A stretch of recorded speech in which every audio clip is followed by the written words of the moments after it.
आर्य junction platform पर आपका स्वागत है। आज हम बात करेंगे एक और टॉपिक के ऊपर जिसका नाम है यूएस की गवर्नमेंट का शटडाउन। भारत से कैसे जो हैं ये चीज़ें अलग हैं, आपको एक कॉमन अंडरस्टैंडिंग के तौर पर तो इसको डेवलप करना ही है। प्लस जो विद्यार्थी हमारे यूपीएससी और स्टेट सर्विसेज की मेंस तथा इंटरव्यू एग्जामिनेशन दे रहे हैं उनके लिए भी ये टॉपिक इंपॉर्टेंट हो जाता है। इसमें जो हम डायमेंशन कवर करेंगे, पहले ये समझने की कोशिश करेंगे कि यूएस के गवर्नमेंट के शटडाउन होने का मतलब क्या है। दूसरा, भारतीय व्यवस्थाएं कैसे जो हैं वो यूएस से अलग हैं, भारत में कभी शटडाउन इस प्रकार का क्यों नहीं होता। तीसरा, हम ये देखेंगे कि यूएस के गवर्नमेंट के शटडाउन होने की वजह से यूएस के ऊपर तथा भारतीय जो सिस्टम है या इकोनॉमी है उसके ऊपर क्या प्रभाव आता है। तो जब हम बात करें यूएस के गवर्नमेंट के शटडाउन होने की, तो आप ये बता सकते हैं गवर्नमेंट का जितना भी वर्क जो कि बिना फंड के नहीं चलता, वहां पर जब फंड की रिक्वायरमेंट हो और फंड ना मिले तब इस प्रकार की सर्विसेज का रुक जाना शटडाउन कहलाता है। यानी मतलब साफ है, आप जानते हैं कि जो भी डेमोक्रेसी होती है उसमें किसी भी गवर्नमेंट के लिए जो भी फंड अवेलेबल होते हैं बजट के द्वारा, वो वहां के पॉलिटिकल रिप्रेजेंटेशन यानी जो भी रिप्रेजेंटेटिव लोग हैं उनके विधायिका के द्वारा पारित विधेयक से ही होता है। जब हम बजट की मेकिंग की प्रोविजन को समझते हैं तो आप ये जानते होंगे कि देखिए, जैसे अगर मान लो हमें बजट पास करना है तो बजट पास करने के लिए जो हमारा फिस्कल ईयर जो होता है उसके पहले हमें वो प्रकार की अनुमति मिल जानी चाहिए हमारी विधायिका से वो फंड को स्पेंड करने की। अगर वो अनुमति नहीं मिलती है तो आप फंड स्पेंड नहीं कर सकते, तो आपके जो भी गवर्नमेंट के कर्मचारी हैं एक तरह से वो काम नहीं कर पाएंगे। अभी यूएसए में यही हो रहा है। यूएसए में जो फिस्कल ईयर है वह अक्टूबर 1 से सितंबर 30 तक चलता है। इंडिया में यह फिस्कल ईयर 1 अप्रैल से 31 मार्च तक चलता है। जब भी हमारा फिस्कल ईयर नया आता है तो उसके पहले हमें यानी वहां की जो विधायिका है उससे परमिशन लेनी होती है और उस परमिशन के बाद में हम वो फंड स्पेंड कर पाते हैं। यूएसए में इस समय जो वहां की विधायिका, जिसको जैसे हमारे यहां पर पार्लियामेंट है वहां पर उसको कांग्रेस कहा जाता है। पार्लियामेंट में हमारे जैसे लोकसभा और राज्यसभा हैं, कांग्रेस में इसी तरीके से हाउस ऑफ रिप्रेजेंटेटिव्स तथा सेनेट होती है।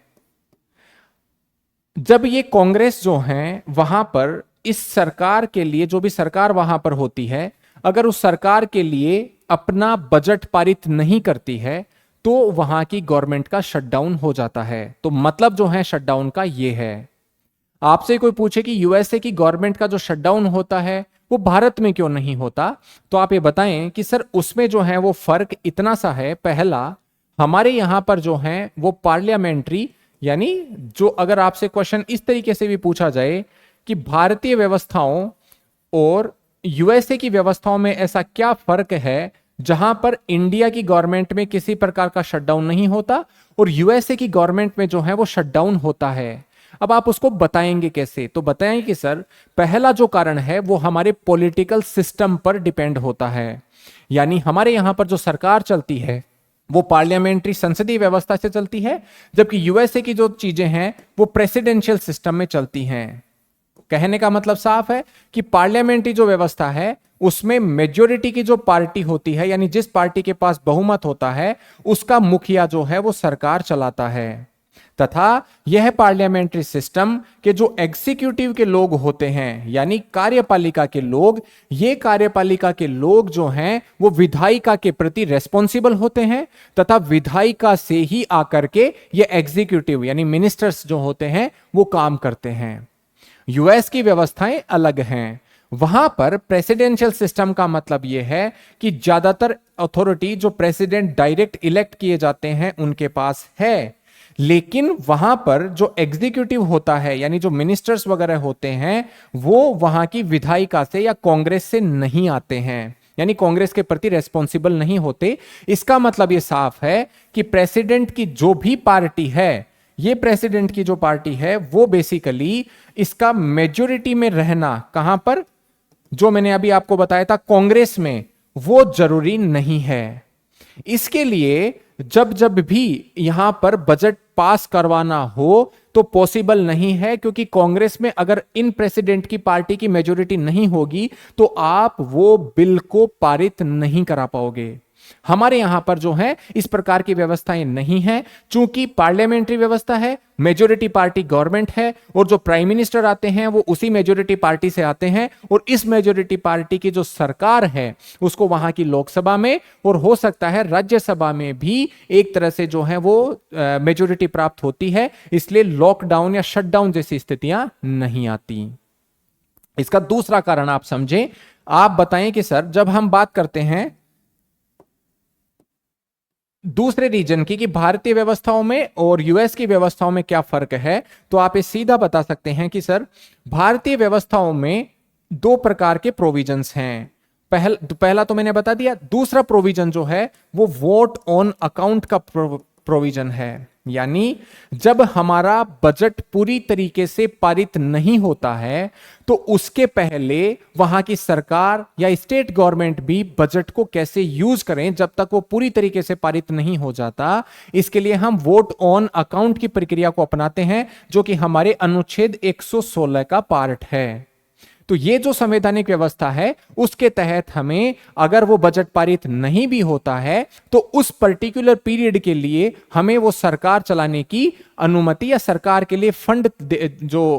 अवेलेबिलिटी की अनुमति हमारी पार्लियामेंट से मिल जाती है। यूएसए में जो है ऐसा कम है या मुश्किल होना होता है। हालांकि वहां पर एक प्रकार के कंटिन्यूइंग रिजोल्यूशन के बारे में बात होती है, लेकिन इसमें भी अगर कांग्रेस की अनुमति नहीं हो तो उस सरकार के लिए स्टॉप गैप मेजर के तौर पर, स्टॉप गैप मेजर का मतलब यह है कि अगर मान लो वोट ऑन अकाउंट की जैसी कोई व्यवस्थाएं नहीं बनी तो क्या वो सरकार लगातार चल सकती है, तो वहां पर आपको यह समझना है कि वो भी पारित नहीं हो पाता। इसकी वजह से वो सरकार के लिए फंड की कंटिन्यूअस अवेलेबिलिटी मुश्किल हो जाती है। तो भारतीय व्यवस्थाओं में और यूएस की व्यवस्थाओं में क्या डिफरेंस है वो आपको समझना चाहिए, क्योंकि सवाल आपसे पूछ लिए जाते हैं कि ऐसे क्या संवैधानिक प्रोविजंस हैं जिसमें डिफरेंस है, जिसमें भारत और यूएस की जो व्यवस्थाएं हैं उसमें फर्क आता है। आप एक और चीज बता सकते हैं कि सर भारत और यूएस के बीच में जो फर्क है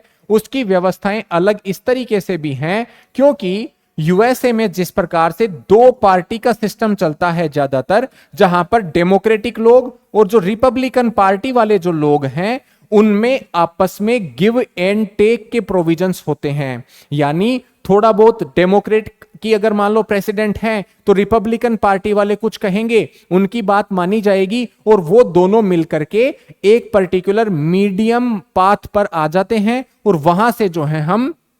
सरकार को यूएसए में चलाने के लिए एक जारी पाथ को रखते हैं। लेकिन इस समय इन दोनों ही पार्टियों में जो डिफरेंस हैं वो काफी ज्यादा हो रखे हैं, स्पेशली वहां पर अफोर्डेबल मेडिकल केयर के लिए जो पैसा जाना होता है वहां की फेडरल सरकार के द्वारा, और उसमें ट्रंप की सरकार ये चाहती है कि वो जो है हम अफोर्डेबल मेडिकल केयर पर पैसा खर्च ना करें या उसमें हम कटौती करेंगे। और आप जानते हैं अफोर्डेबल मेडिकल केयर जो है वो डेमोक्रेटिक पार्टीज के लिए एक बहुत बड़ा चुनावी मुद्दा या वोट लेने का जो है वो मुद्दा रहा है। इसलिए इन दोनों पार्टीज के बीच में जो डिफरेंसेस हैं अब वो मुखर होकर के सामने आ रहे हैं। तो गवर्नमेंट जो है वो शटडाउन अभी फिलहाल वहां पर हो गया है। अगर हमसे पूछा जाए कि यूएसए की गवर्नमेंट का शटडाउन होने का क्या फर्क पड़ेगा, तो आप ये कह सकते हैं कि सर जब भी यूएसए की गवर्नमेंट शटडाउन होती है तो जो नॉन एसेंशियल चीजें होती हैं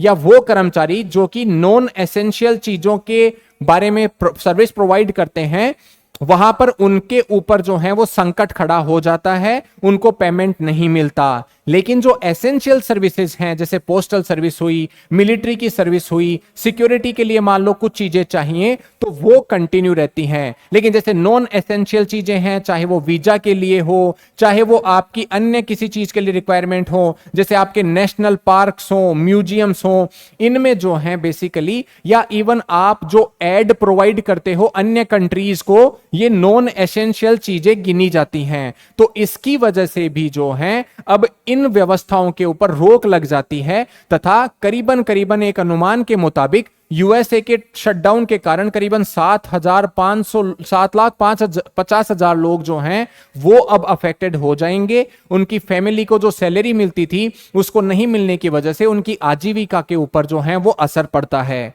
जब इनकी आजीविका के ऊपर असर पड़ता है यानी पैसा नहीं होने की वजह से जो डिमांड इकोनॉमी में जनरेट नहीं होती, तो एक अनुमान के मुताबिक अगर ये लॉकडाउन लंबा चल जाता है तो 0.1 से 0.2% जो है जीडीपी उसकी रफ्तार में कमी आ जाती है। तो ये यूएस का जो है इकोनॉमी पर सीधा असर पड़ता है। तीसरा आपको ये भी देखना पड़ेगा, जब यूएसए में जब शटडाउन होता है तो यूएसए जो कि बाहरी कंट्रीज को या तो डिप्लोमेटिक सपोर्ट देता है या उनकी मिलिट्री की तौर पर सहायता करता है या उनके मानवीय मुद्दों पर यानी ह्यूमैनिटेरियन जो एड देता है, ये भी जो होती हैं अफेक्टेड होती हैं। और उसकी वजह से यूएसए की एक जो छाप है पूरे वर्ल्ड के ऊपर, उसके ऊपर नेगेटिव असर पड़ता है। जब हम बात करते हैं डिप्लोमेटिक मिशंस की, तो आज ही देखा होगा आपने जो है वो एक्स ट्विटर जो है अकाउंट, उसके यूएस एम्बेसी का हमारे यहां पर अकाउंट है, वहां पर रेगुलर अपडेट जो है जिस हिसाब से पहले आती थी अब उनमें रोक लग गई है, क्योंकि वो स्टाफ नॉन एसेंशियल श्रेणी में आता है तथा इस प्रकार की चीजें जो हैं उन पर रोक लग जाती है। तो यूएसए के शटडाउन होने की वजह से ये जो है कारण आते हैं, जिससे यूएसए की जो ग्लोबल अपील है और जो यूएसए की जो ग्लोबल कैपिटल है उसके ऊपर क्रेडिबिलिटी के ऊपर सवालिया निशान खड़ा हो जाता है। 1977 के बाद में अगर हम देखें तो यह जो है शटडाउन 21st टाइम हुआ है और पिछला शटडाउन जो था वो 2019 में हुआ था, जब करीबन 34 डेज तक जो है शटडाउन हुआ था, जो कि आज के करीबन हम देखें तो पिछले 45 साल में सबसे ज्यादा हुआ एक शटडाउन था। अब इसका भारत के ऊपर क्या असर पड़ता है? देखिए, भारतीय जो डिप्लोमेटिक मिशंस हैं हो सकता है वो ढंग से परफॉर्म ना करें, तो जो भी वीजा वगैरह की एप्लीकेशंस या फिर जो भी ऐसी नॉन एसेंशियल चीजों में चीजें आती हैं, ट्रेड, इनके ऊपर फर्क पड़ता है। जब वीजा के ऑफिसेज में आपके जो कर्मचारी हैं अगर वो काम नहीं करेंगे तो जिन भारतीयों को ट्रेवल करना है या जिन अमेरिकन को यहां पर ट्रेवल करना है उनकी ट्रेवल पर रोक लग जाती है, जिसकी वजह से जो भी इकोनॉमिक जनरेशन होता है, उससे इकोनॉमिक एक्टिविटी जनरेट होती है उनमें रोक लग जाती है या कमी आती है। दूसरा, जब ट्रेड जो है, चूंकि वहां पर चीजों की डिमांड कम हो जाएगी, अगर वो लोग कमाएंगे नहीं, उनमें से कई सारी फैमिली जो है वो दिक्कत अगर आएंगी, तो जो वो आइटम्स पर, एसेंशियल आइटम पर वो खर्च करना पड़ेगा, लेकिन जो नॉन एसेंशियल आइटम है, डिस्क्रेशनरी जो स्पेंडिंग होती है, अगर उस पर रोक लगती है तो भारत से होने वाले जो निर्यात हैं हो सकता है उसके ऊपर नेगेटिव असर पड़े। तीसरा, आप ये भी कह सकते हैं कि सर जैसे ही लॉकडाउन होता है ना, तो वर्ल्ड की जो सेफ करेंसी है डॉलर, उसके ऊपर भी जो है लोगों का ट्रस्ट थोड़ा कम हो जाता है।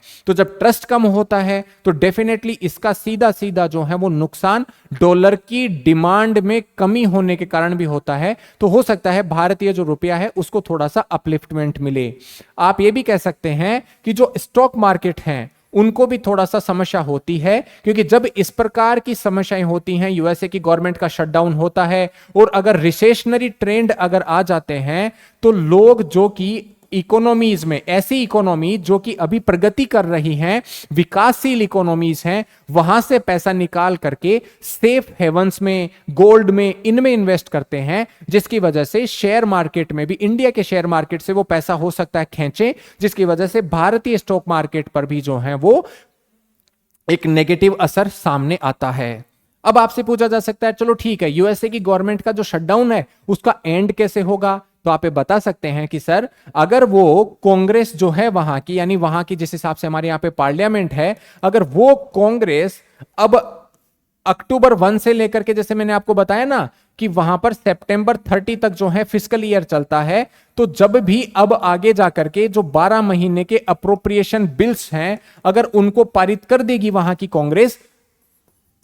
तो जो है इस प्रकार के शटडाउन जो है उसका एंड हो जाएगा। यानी किसी भी प्रकार का अगर गठजोड़ होता है तो ये जो है एक्टिविटी में कमजोरी आ जाएगी और वहां का शटडाउन खत्म हो जाएगा। तो आज के लिए इतना ही। Thank you very much.